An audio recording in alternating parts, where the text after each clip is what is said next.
Okay, hello, good afternoon, and welcome to the Middle East Forum's weekly podcast series. My name is Ahnaf Kalam, and I will be moderating today's discussion. Now, Iran has for centuries constituted a resilient, multi-ethnic empire dominated by Persian imperial ambitions. It survived the 20th century collapse of similar realms like the Ottoman and Austro-Hungarian empires. And today, this imperial nature persists, though it is now cloaked in Islamist garb. The Tehran regime perpetuates subjugation through ethnic apartheid, proxy militias, and the expansionist Iranshahr ideology, mirroring historical quests for dominance akin to Russia's Russian world or the Nazi Lebensraum. Yet as religiosity fades and ethno-nationalism rises among oppressed Kurds, Azerbaijanis, Baluchis, and others, fueled by protests, economic ruin, and escalating conflict and airstrikes in 2025, the demands grow for dismantling the current apartheid empire and its transformation into democratic nation-states. Now, joining us today to discuss all of this is Ahmad Hashemi. He's a freelance analyst and a graduate student in strategic intelligence studies at the Institute of World Politics. Welcome, Ahmad. It's very good to have you on. Thank you. Thank you, Ahnaf. I would also like to thank the Middle East Forum for providing this opportunity. Yes, of course.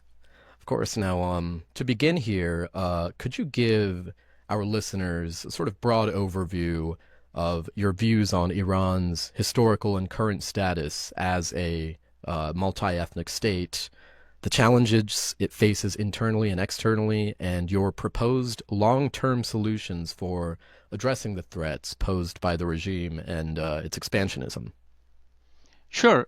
So as we are all aware, even if we watch the news, we will always see news headlines regarding Iran. So Iran is a problem, and the Iran problem is multifaceted. It encompasses its nuclear ambitions, its regional destabilization activities via proxies or via its IRGC Quds force, and its human rights abuses. But today I'm here to discuss the Iran problem from a different perspective, through a broader lens of its expansionist ideology that you just mentioned, the Iranshahr ideology, or the Greater Iran concept, that is which is the source of many, if not most, of the problems stemming from Iran. In other words, the imperial nature of Iran, or its the expansionist concept of Iranshahr, informs and influences Iran's behavior and its domestic and foreign policies. So regarding the long-term solution, my humble opinion is that the long-term solution for Iran problem, briefly, of course, I will further elaborate on this in our conversation today, is to impose no-fly zones on border areas dominated by ethnic groups, and empower oppressed ethnic groups, ethnic minorities, to take on the regime, which I further elaborate on this about more details in our coming minutes.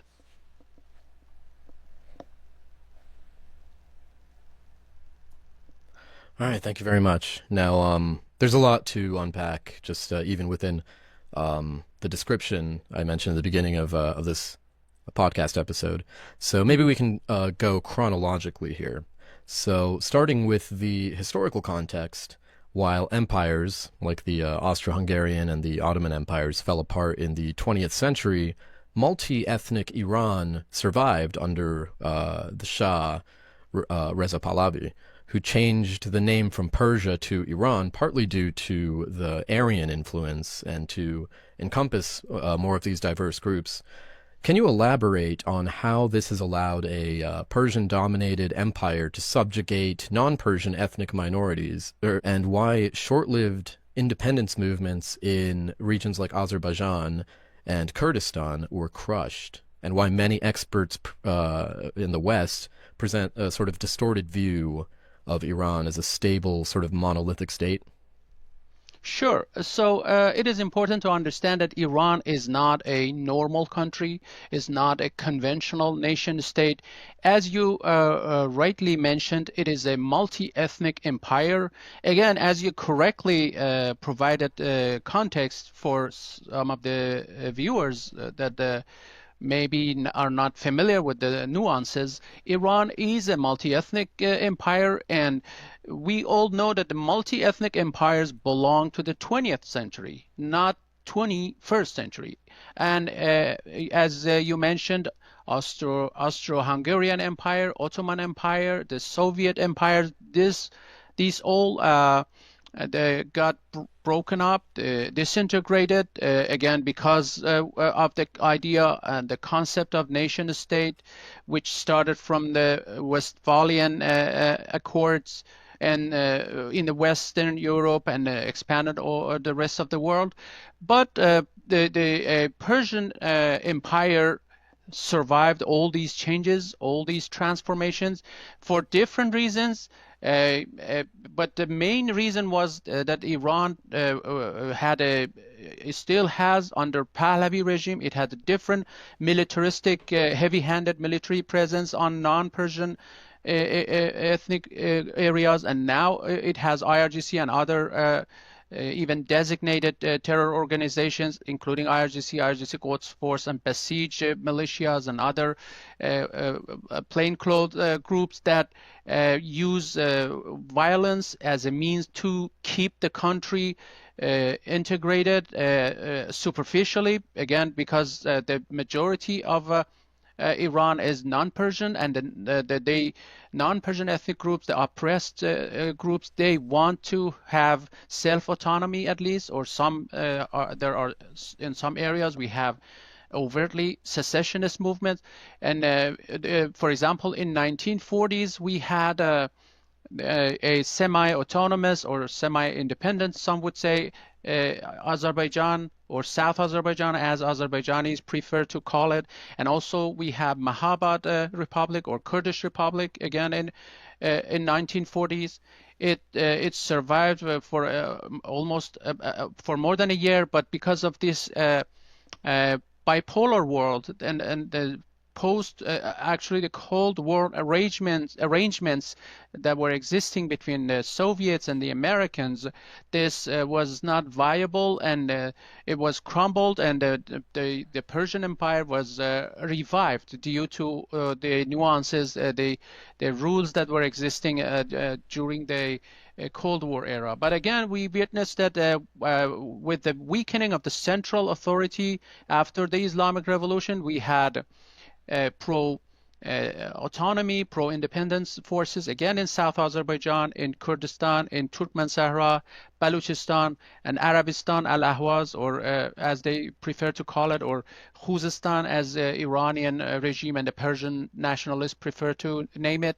But the desire for independence, the desire for equal rights with Persians, with equal settings, equal arrangement, is there, and has always been there. But again, due to regional and international arrangements, they were not able to gain their independence or their autonomy. All right, thank you. Now, something you've mentioned in the past in some of your remarks in your writings, you describe today's Islamist Republic of Iran as a direct continuation of the Persian Empire in a lot of ways, where the 1979 Islamic Revolution suppressed secessionist movements in regions like Azerbaijan, Kurdistan, Baluchistan, and elsewhere, as you mentioned.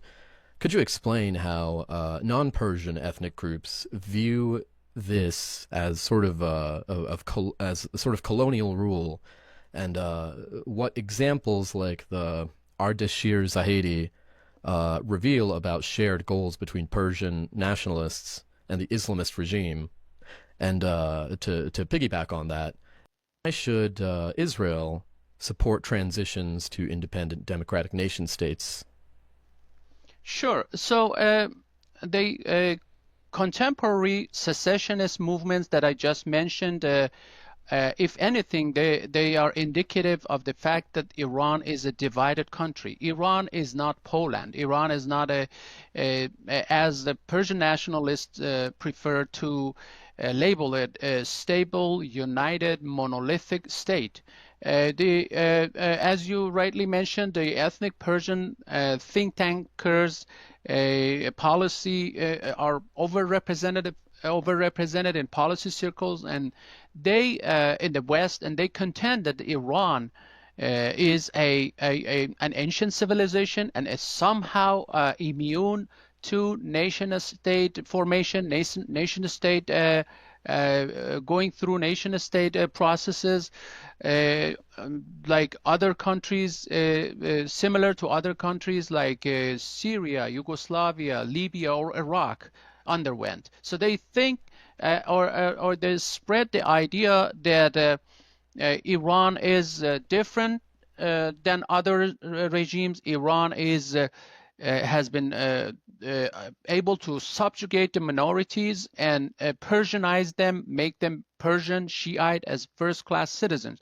But in reality, even though some in the West, many experts in the West, in the US, buy this argument, in reality, we see that internal dynamics in Iran show a starkly different story. And today's Iran is still, of course, a Persian empire, is a continuation of the Pahlavi regime with a Shiite flavor. They added the Shiite extremism, Shiite fundamentalism as another layer, as another element of Persianism, as it unites, because Iran is a Shiite majority nation, it unites the non-Persian ethnic groups. At least this was the idea, that everyone will be united under this glue of Shiite faith. But now that the Shiite faith is declining, the religiosity is declining, we have a totally different geopolitical landscape where with the decline of religiosity, the ethno-nationalism is rising among the Persians as well as among non-Persians. And this is a serious friction point for a nation that Persians over the last century, last 100 years, tried to depict Iran as a stable, united, monolithic country, like Poland, like Slovakia, like many other nations. And you mentioned some of the former regime's officials like Ardashir Zahedi and others.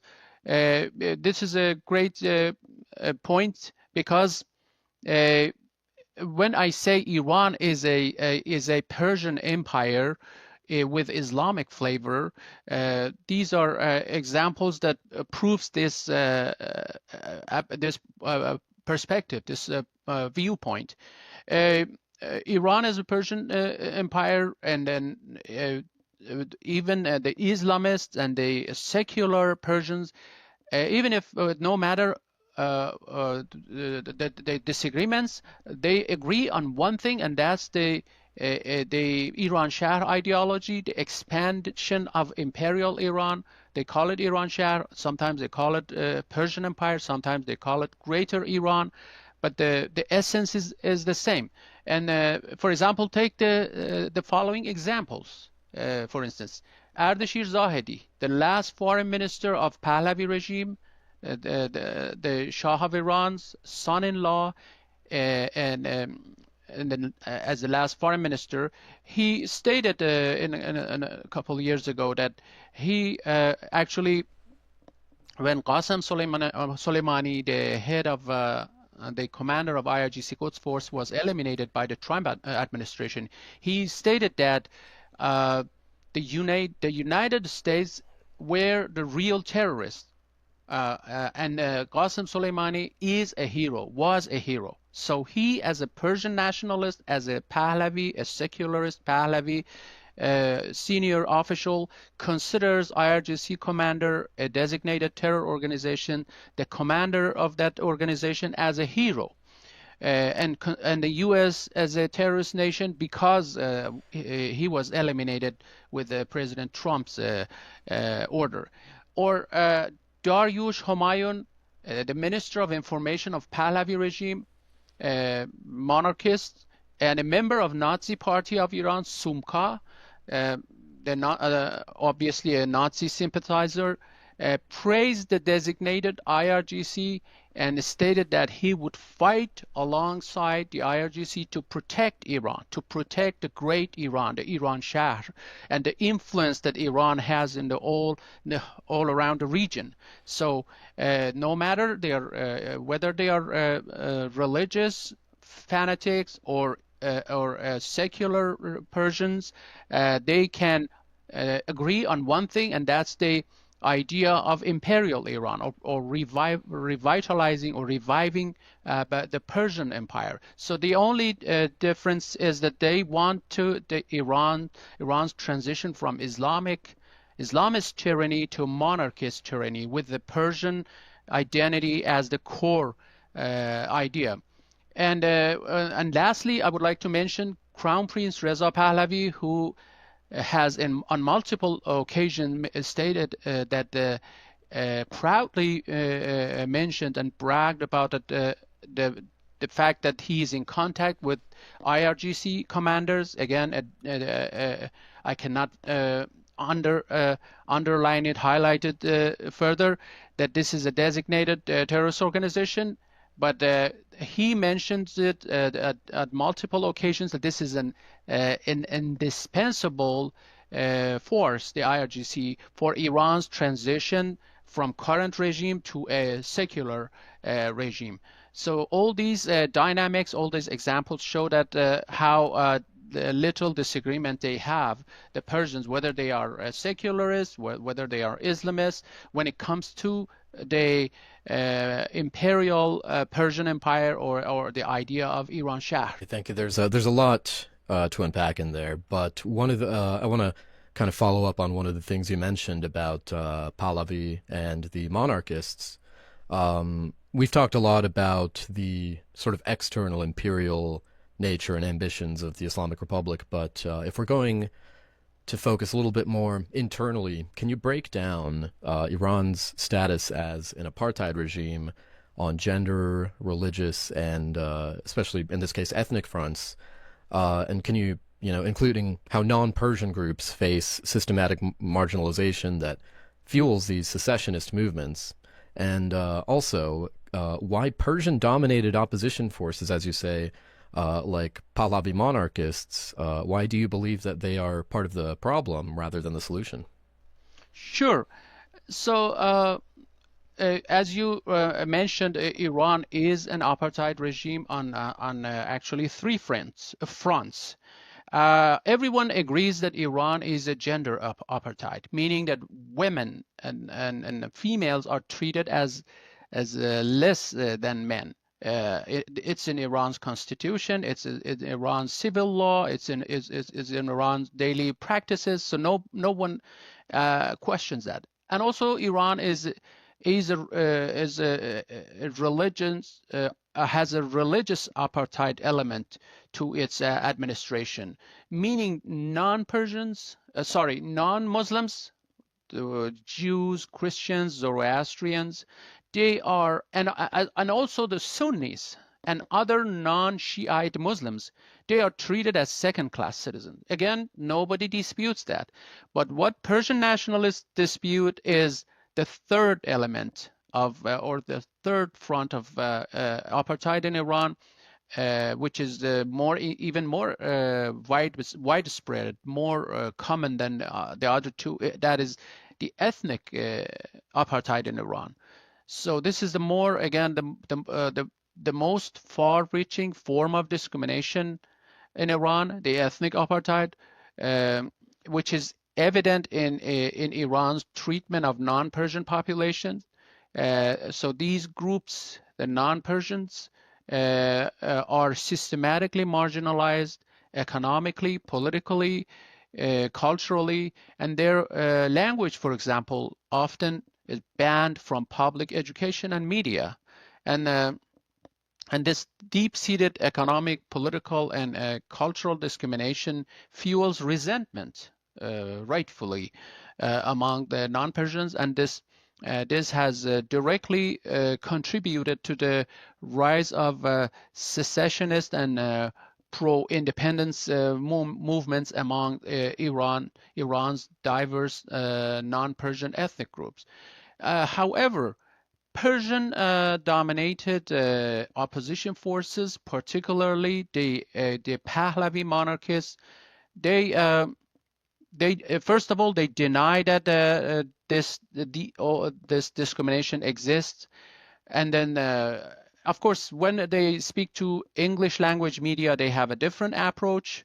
When they speak among themselves and in Farsi, they have a totally different approach regarding the minorities, and they support the regime's suppression of the ethnic minorities because they see it as a threat to Iran's national unity and territorial integrity. So they have no issues with the regime doing the dirty job of butchering and slaughtering the minorities who rise against the regime, who want to be treated equally.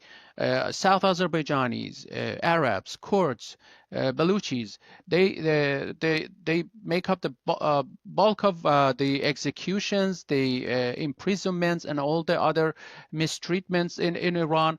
But the Persian nationalists, the Persian dominated opposition forces, they are either silent when it comes to ethnic minorities, or there's a subtle approval of what the regime is doing. And even worse, they promise when they come to power, they would have even less than current Islamist regime, less toleration, less tolerance actually, compared to the current regime, which allows some room, very limited space for the expression of some aspects of ethnic identity. The monarchists, the Pahlavi monarchists and other Persian-dominated opposition forces, they are opposed to any sort of expression of identity, anything other than Shiite, Persian, and a predominant identity, Iranian, Persian, Shiite. In this definition, they are an Azerbaijani Turk, a Sunni Kurd, a Sunni Baluch, and a Sunni Arab has no space, has no place in that definition of Iranianness. And so they, as I mentioned, they promote the idea of one nation, one flag, one country, one language, and all the minority languages need to be eliminated. This is what they advocate for, and so that's why they have promised if they come to power, they would further repress minority groups. That's why they offer no solution. They are part of the problem. And that's maybe one reason that can explain why the opposition forces have not been able to unite against such a barbarian and primitive regime that the Islamic regime is, and present a united front against this regime that belongs to the Middle Ages. All right, many thanks. I am going to turn to a question from the audience now, from Barry Werner, who asks, is the present Islamist government discrediting religion? I would say no. Actually, they after what happened in July, 12-day war with Israel. Yes, they actually they were promoting nationalist arguments, nationalist discourses that were unprecedented. They were going to ancient Iran, talking about how great the Cyrus was, how great the so-called the flag bearers of Persian nationalism were, and they were talking less and less about religious extremism, about the strict Sharia law and things like that, because they know they have the pulse of the street. They know that the majority in Iran, unlike maybe some other neighboring countries, they are not religious. They are not Islamists. They want to break free of or from their religion. But that doesn't mean that they have given up Islamist ideology or their Islamist principles, because that's their entire existence. They will have an identity crisis, the Iranian regime. So there's no way they can give up on the Islamist ideology. But they just were trying to highlight the nationalist part of it. But that was short-lived. Now that from their perspective, the threat is over. The airstrikes are over. We see more and more return to what they were, what it is in their DNA: Islamism, hostility towards secularism, and towards the West and towards Israel. I'm going to another audience question here from Adam Turner, who asks, my understanding is that there is a sizable population of Kurdish Shia. How many are there? And are these Kurds more loyal to their ethnic ties or to their religious ties? So the Iranian regime intentionally doesn't publish the ethnic data, the information, the ethnic makeup of the country. But there's this common understanding that the Kurds are equally divided into Shiite and Sunnis. Shiite Kurds used to be more and more integrated to the center, especially after the Islamic Revolution, because of their Shia common faith. But now that, again, religion is declining, ethno-nationalism is on the rise, that's why we see even Shiite Kurds, like Shiite Azerbaijanis, South Azerbaijanis, they want the same thing that the Sunnis in Baluchistan or the Sunnis in Arabistan or Ahwaz region of Iran want. So in terms of the makeup, yes, it's almost 50-50 roughly, but that divide, the regime was trying to create a gap. Hey, you Shiites are with me. The Sunnis probably they have some issues. The regime was putting less efforts to observe them because it didn't make sense. Now that the religion is becoming more and more irrelevant, we see that even in Shiite parts, including especially in Azerbaijan or in the Shiite parts of the Kurdish region, we see more and more opposition to the regime. I do want to, we're approaching the end of our podcast today, but I do want to ask before we go about the question that kind of everyone is curious about, the role of Israel as it pertains to Iran today and its imperial ambitions. So with no appetite for U.S. Israeli invasions, why are these local ethnic minority fighters crucial as boots on the ground? And why is territorial collapse into democratic nation states, would you argue, essential to end this sort of Iranshahr ideology, drawing on things like you mentioned, the successes of the breakup of the Soviet Union, or implementing things like no-fly zones in these sort of border areas? What does that look like? What do you see for the future? So let me start with Israel. Israel's periphery doctrine, I believe it's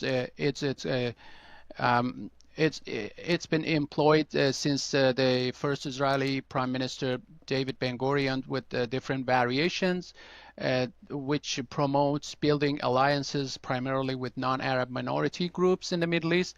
And this doctrine has been fruitful in terms of making alliances with the minorities in the region. However, when it comes to Iran, I believe Israel has put too much focus on Persian nationalists, and that's I think a major flaw in Israel's a public diplomacy approach. I think Israel needs to have this outreach towards non-Persian ethnic minorities as well, because Iranshahr doctrine which you explained it probably better than me.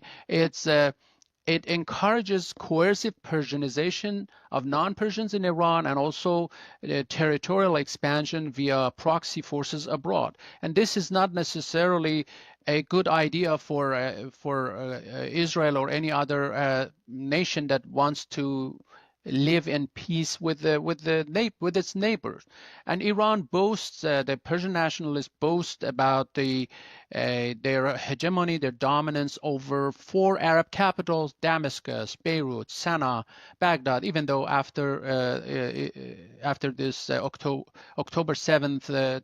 2023 and then the consequences of it, Iran's influence has waned and keeps going down.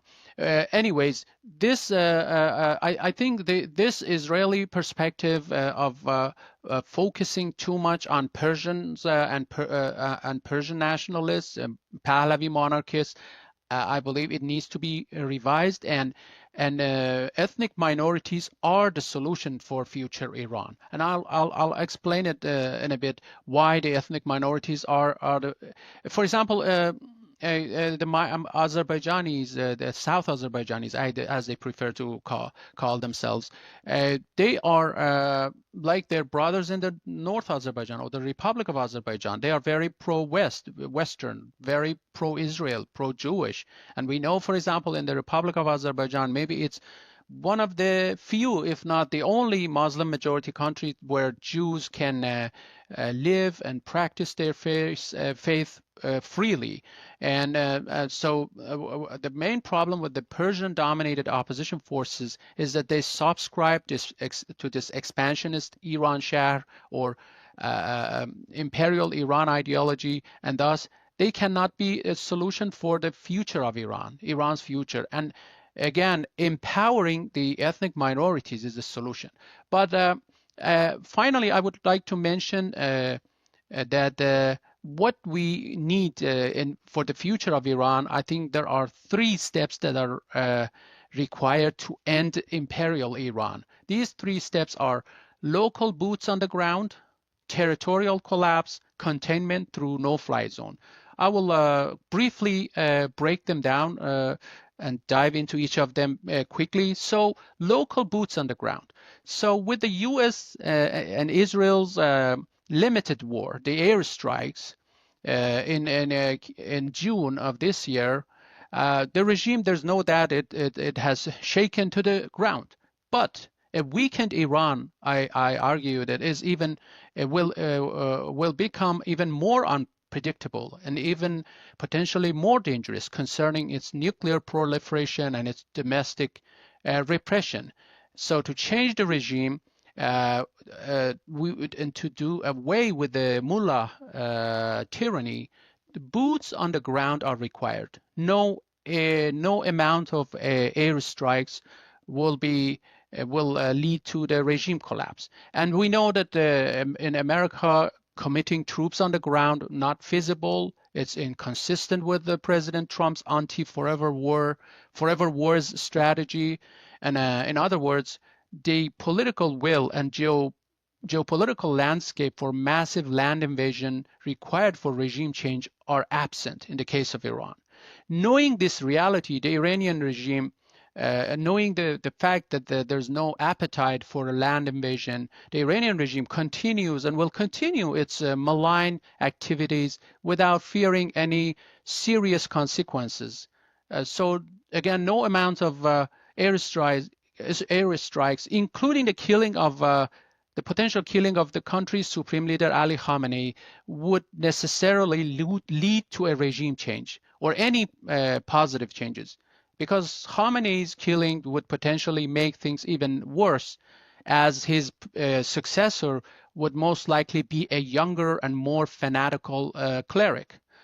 But the good news is that no foreign boots on the ground needed, and the ethnic minorities, they are fighters in Iran's border provinces already exist. No US or Israeli troops needed. The people on the ground, they need to fight this fight. This is their fight, not US or Israeli one. And we all know that foreign interventions, the all-out land invasion, will backfire. And Iran's size, its population, and its other complexities won't allow this. So the United States and Israel, all they need is to work with local political partners and militant groups consisted of fighters from ethnic minorities on the ground to fight the war with Iran. And the next option is territorial collapse. That's very essential to defeat Iranshahr ideology. The regime change, again, is not sufficient. We need to see the territorial collapse in Iran. And don't get me wrong, the use of all tools of U.S. national power, including maximum economic pressure, airstrikes, kinetic and non-kinetic warfare, even the proper use of elements of U.S. and Israeli soft power, including President Trump's gold standard coercive diplomacy, hybrid war, cyber attacks, all needed to be on the table, especially when it comes to Iran's nuclear proliferation. But in order to defeat the Persian Empire, the Iranshahr ideology, we need a territorial collapse of Iran, and the oppressed ethnic minorities are ready and willing to do that. But finally, the containment through implementation of no-fly zone. I would like to open this, Anaf, a little bit. So we have, in Iran, we have tried all the different approaches.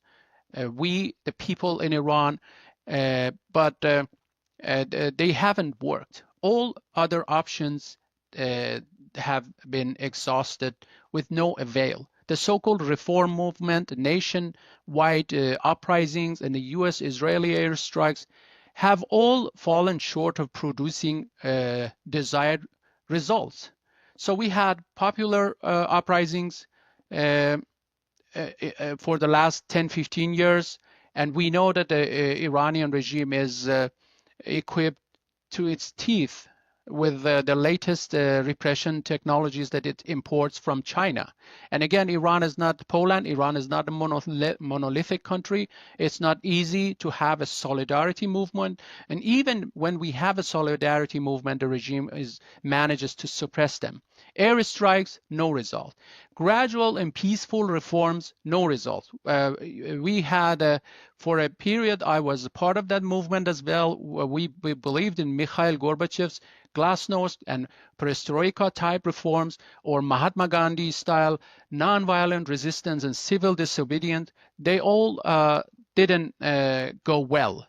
And we were all disillusioned, including me, who was part of the reform movement. But we realized that this reformist conservative duality is fabricated, is made up by the regime. Just like the elections in Iran, it's an illusion. It's not a real duality.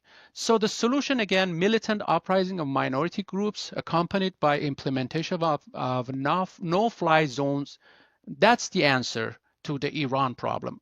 That's not a short-term, easy solution, but overthrowing the regime, it requires a long-term strategy by the U.S., by Israel, by the West. It requires an unwavering commitment to support the militant uprising of oppressed ethnic groups via implementing no-fly zones and helping and supporting and funding and arming the non-ethnic Persian groups that are fighting on the ground.